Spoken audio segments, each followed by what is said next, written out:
दशरथ ने जब ये बात हिरण्य के मुख के द्वारा सुनी तो महाराज दशरथ को उस दिन सबसे ज्यादा चिंता हुई।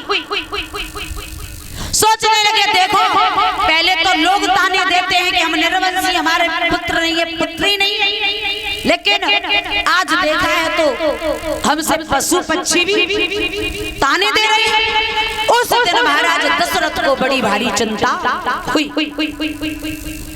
चिंता हुई भाई महाराज दशरथ लौट करके चले तो अपने घर नहीं गए, कहां पहुंचे भाई महाराज दशरथ।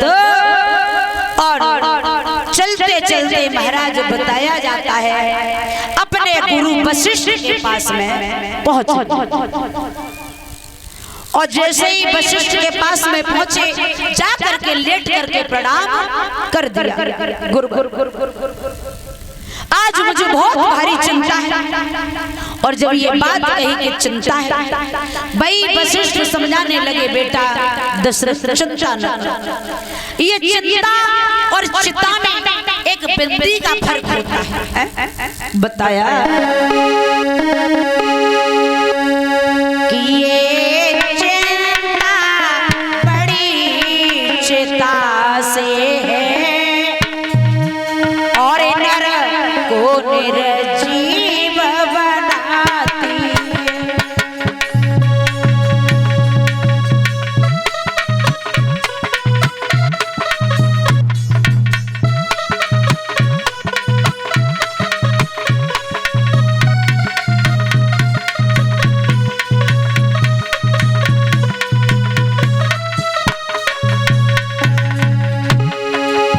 महाराज दशरथ ने कहा कि गुरुवर आज मुझे बड़ी भारी चिंता है। वशिष्ठ कहने लगे, बेटा चिंता न करो, सुना ये चिंता बड़ी चिता से है, नर को निर्जीव बनाती है और मुर्दे को चिता जलाती है, जीवित को चिंता खाती है।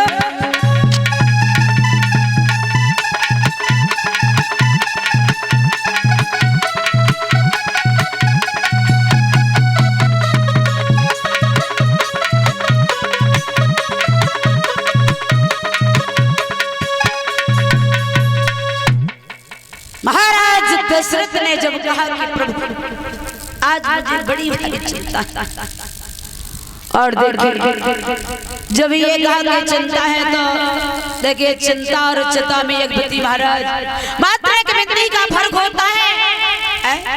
अगर व्यक्ति दुनिया से जाता है तो चिता में एक ही बार जल करके चला जाता है, लेकिन जो चिंता होती है अगर व्यक्ति के अंदर बैठ जाए तो वो जैसे गेहूं के अंदर घुन लग जाता है, वैसे ही चिंता व्यक्ति को अंदर से बिल्कुल खोखला कर देती है।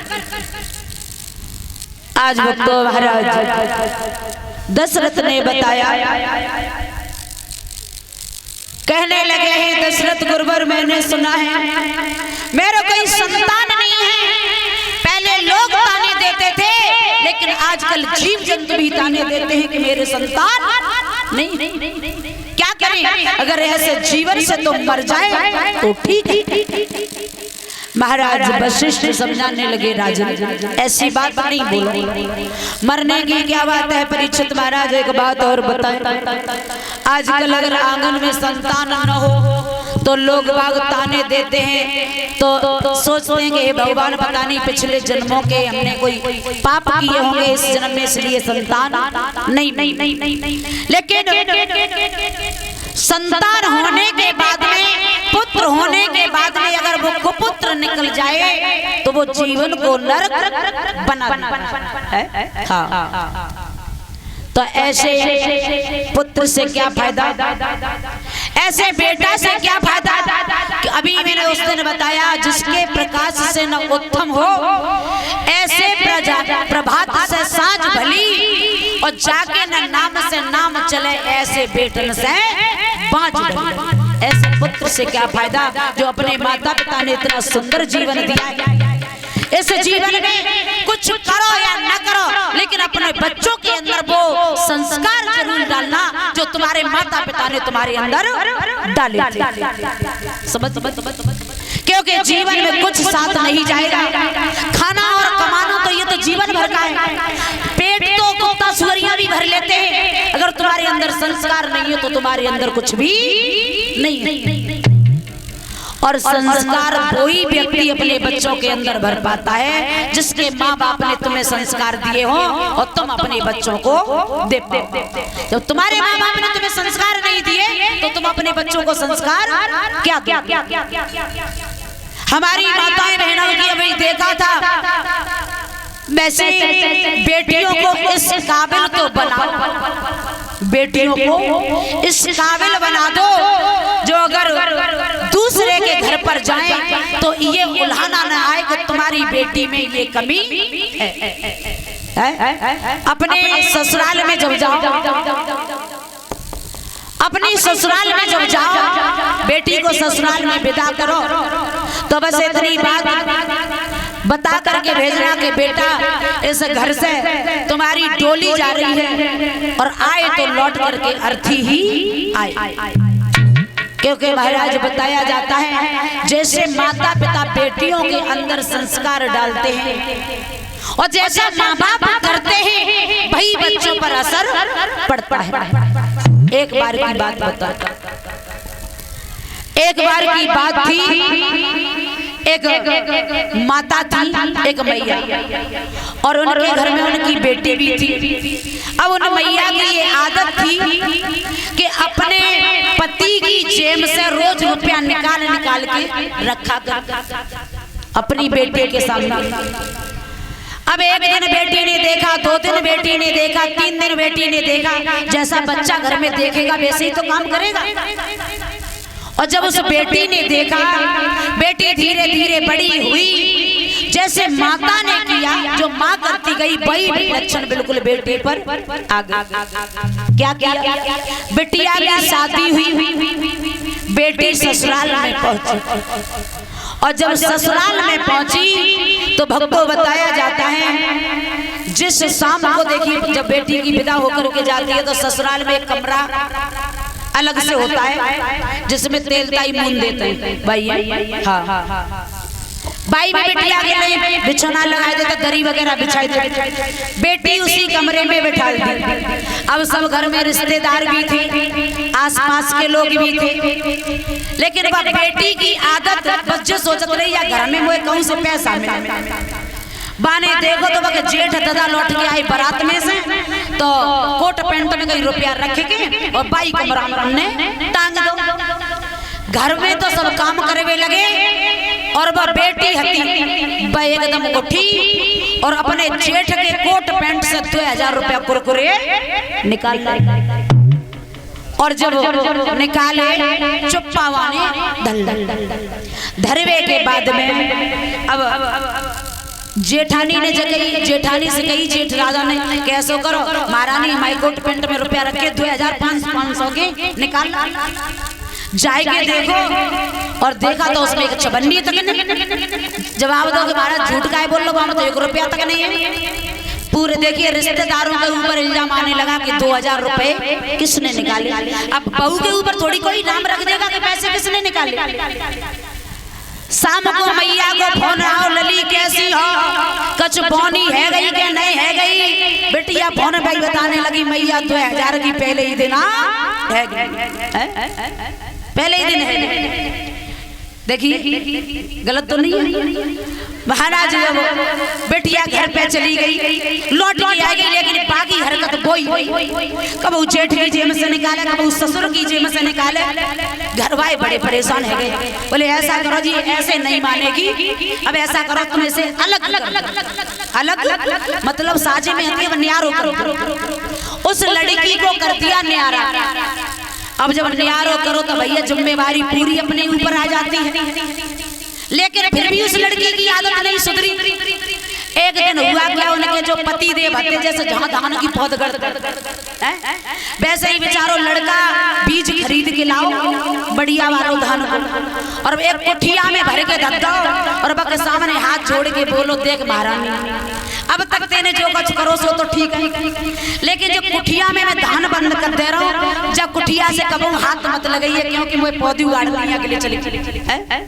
बोले ठीक है मैं वैसे कुछ करूं, लेकिन तुम्हारी कसम तुम्हारी कुठिया से हाथ नहीं लगाऊंगा, बिल्कुल नहीं लगाऊंगा। लड़का तो बेचारो बाहर रहे, लेकिन उन महारानी ने कहा करो कुठिया को एड़ो बोलो भाई हो तो थोड़े से हमसे गेहूं वगैरह निकालते आनो जानता हम तो बेहू नहीं जानते। मम्मी ने आनो बोलो तो सोचने लगी कि हे भगवान, उनने जगह का धानन से हाथ मत लगाइए, लेकिन चावलन से थोड़ी मना करिए।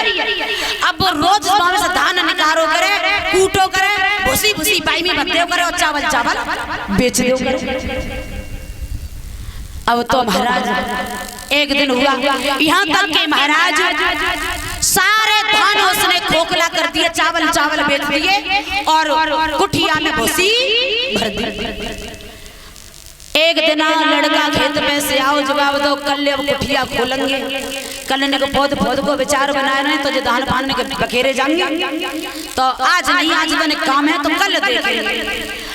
लड़की सोची हे भगवान अगर कहूँ पता चल गई तो तुम्हें जब ऊपर से नीचे तक लाल पियरी करते हो क्या करूं।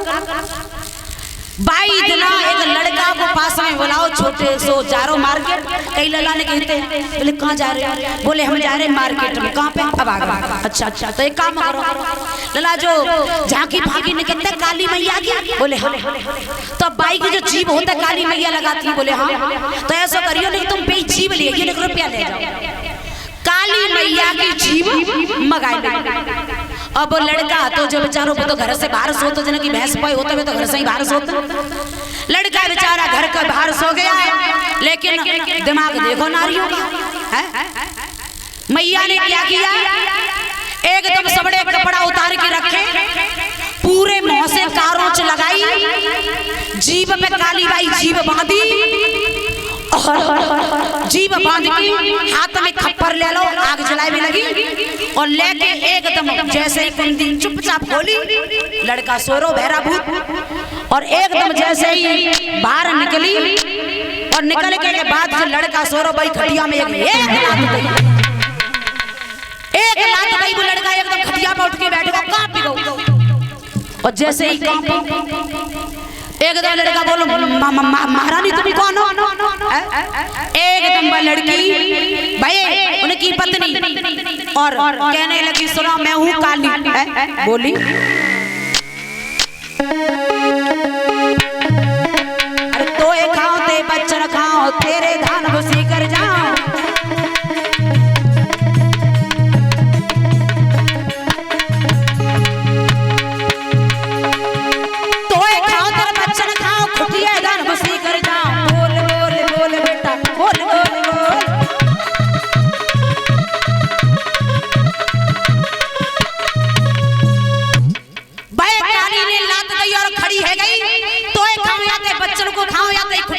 कुठिया के धान भूसी कर जाओ, बोल लड़का बोलो मैया ना मोए खा नहीं भाई बच्चों को खा, जो कुठिया में धान तू उनको जब बेशक भूसी कर जा।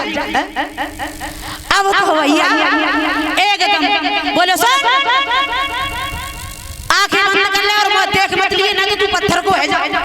लड़का चुपचाप से बाहर रजैया में पसीना में छप, यहाँ तक कि बाकी सांसों नहीं आई, चुपचाप से आई, गेट बंद करो और गेट बंद करने के बाद में जल्दी जल्दी कपड़ा पकड़ा पहने मुंह धो, चुपचाप से महारानी पर के सोई कोई। सवेरे लड़का उठ के आओ, जब बोलो तो जा घर में कुछ गड़बड़ लगी, बोले तुम आई के संग वैसे तो कुछ बच गड़बड़ नहीं लगी, लेकिन जब कुठिया में पूरी रात खड़र पड़े पड़ी है बोली तू जाई रात को मत पूछ के रात में मेरे संग का हुआ। तो देखो महाराज नारियों की बुद्धि पर तो कोई नहीं पहुंच पाया, और तुम लोगों की तो औकात काय में ब्रह्मा विष्णु महेश नहीं पहुंच पाए। ब्रह्मा विष्णु महेश मैया पार्वती और लक्ष्मी मैया ब्रह्माणी मैया के दिमाग पे नहीं पहुंच पाए, और किसी संत ने बड़े सुंदर शब्दों में लिखा भी है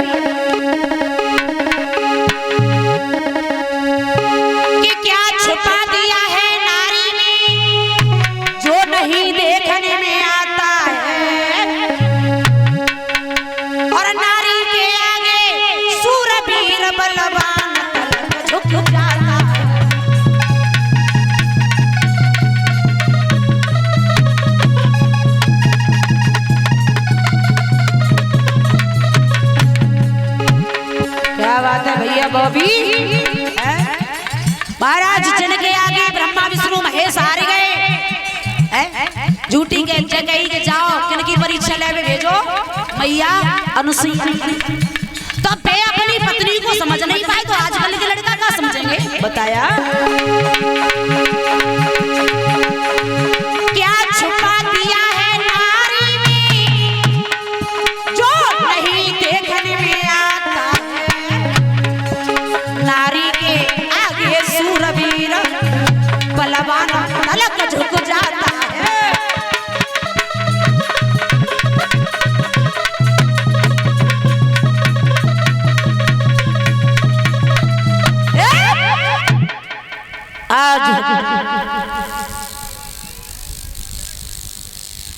आज बताया जाता है व्यास नंदन सुखदेव समझाने लगे उत्तरानंद परीक्षित।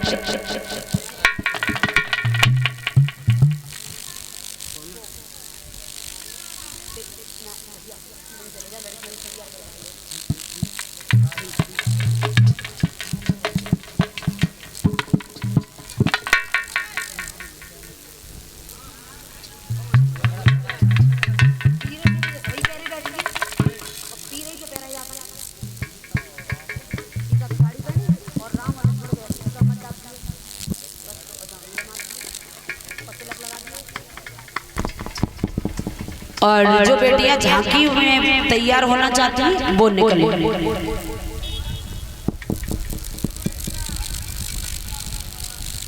जो बेटियां कल बनेंगी वो नहीं बनेंगी।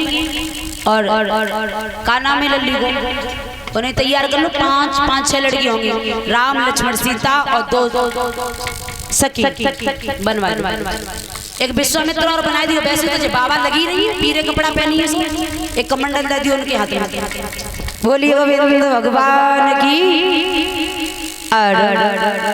ताली बजा करके तब तक कुछ गुनगुनाते चलो।